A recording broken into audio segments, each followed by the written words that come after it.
The stone rolled away. But what came out wasn't what you've always been told. No angel greeting, no folded shroud, no gentle sunrise revelation. In this gospel, the resurrection cracks reality open. Soldiers flee in terror. Giants emerge from the tomb, and a wooden cross begins to speak. Not metaphorically, literally. This isn't the resurrection as preached in Sunday school. This is the version that made early bishops panic and got buried for centuries. It's not just another gospel. It's a portal into a very different Christianity. And for almost 2,000 years, it waited in silence until someone finally read it. So take a breath. Breathe. Let the drama slowly. settle. We're not rushing through this. You're safe, and we're going to move slowly, like tracing a crack in stained glass with your fingertip.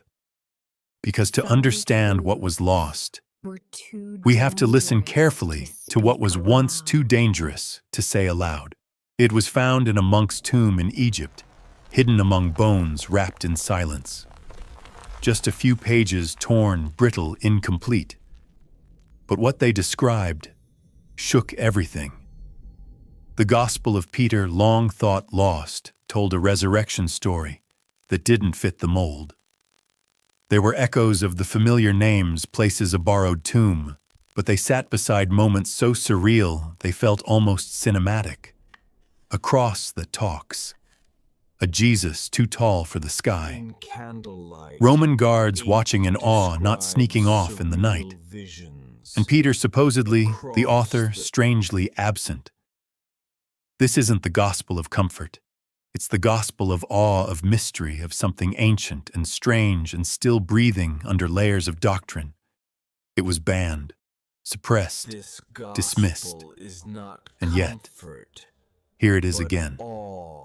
Before we venture further into the shadows, take a moment to subscribe so you never miss a secret that history has tried to forget. You don't expect the dead to whisper. But that's what happened in 1886, deep in Upper Egypt. A French archaeologist named Urbain Bourriant was combing through the sands near Akhmim when he came across a tomb, nothing unusual at first glance. A typical monk's burial. But tucked beside the bones was a parchment fragile as dried leaves written in Greek. At first it seemed like yet another apocryphal text, maybe a hymn or a sermon. But as scholars began to decipher it, a quiet shiver ran through the academic world. The Gospel of Peter, long believed lost, had resurfaced. It wasn't a pristine scroll, mind you. Only a fragment, 14 leaves of papyrus. No author's signature, no beginning or ending. But right in the middle of its yellowing pages was something astonishing, a version of the Passion narrative that diverged sharply from everything in the canonical Gospels. This was no mere footnote in church history. This was an alarm bell from the 2nd century. What was it doing in a monk's tomb, far from Jerusalem, far from Rome? That alone was a riddle. The manuscript part of a broader codex had likely been copied by a Coptic scribe centuries after the original composition. Why preserve it, why bury it, and why now, after lying silent for well over a millennium, did it choose to re-emerge? Bourriant's discovery caused a stir, but not the kind that filled headlines. This wasn't flashy. It was the sort of slow-burning scandal that smolders in footnotes, catches fire in doctoral theses, and eventually upends entire assumptions. The Gospel of Peter didn't just tell a different story, it felt different. The cadence was foreign. The symbols were strange.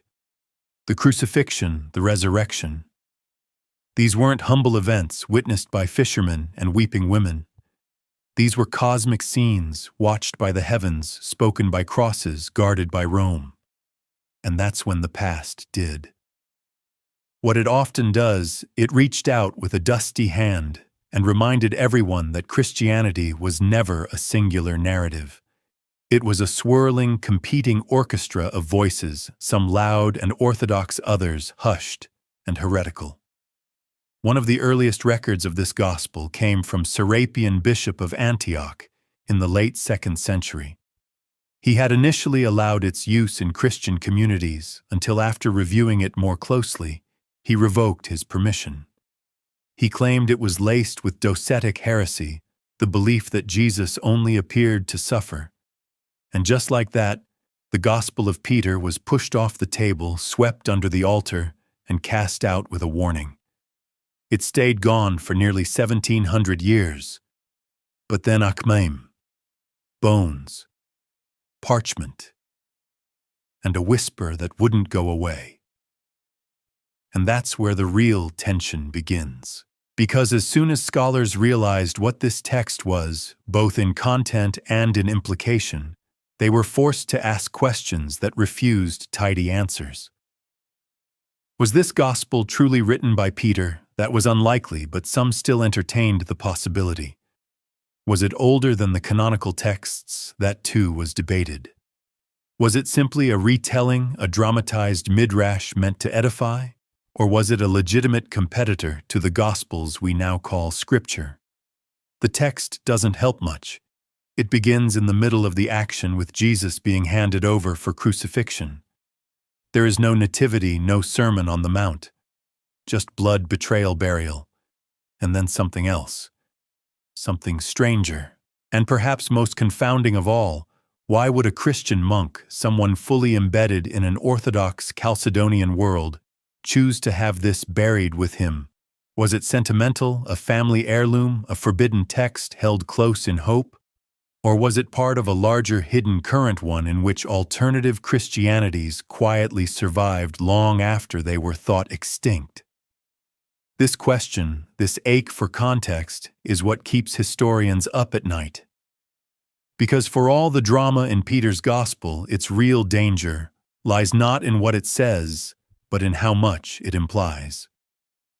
If this survived in the tomb of a monk, how many other Gospels were read, loved, and lost without a trace?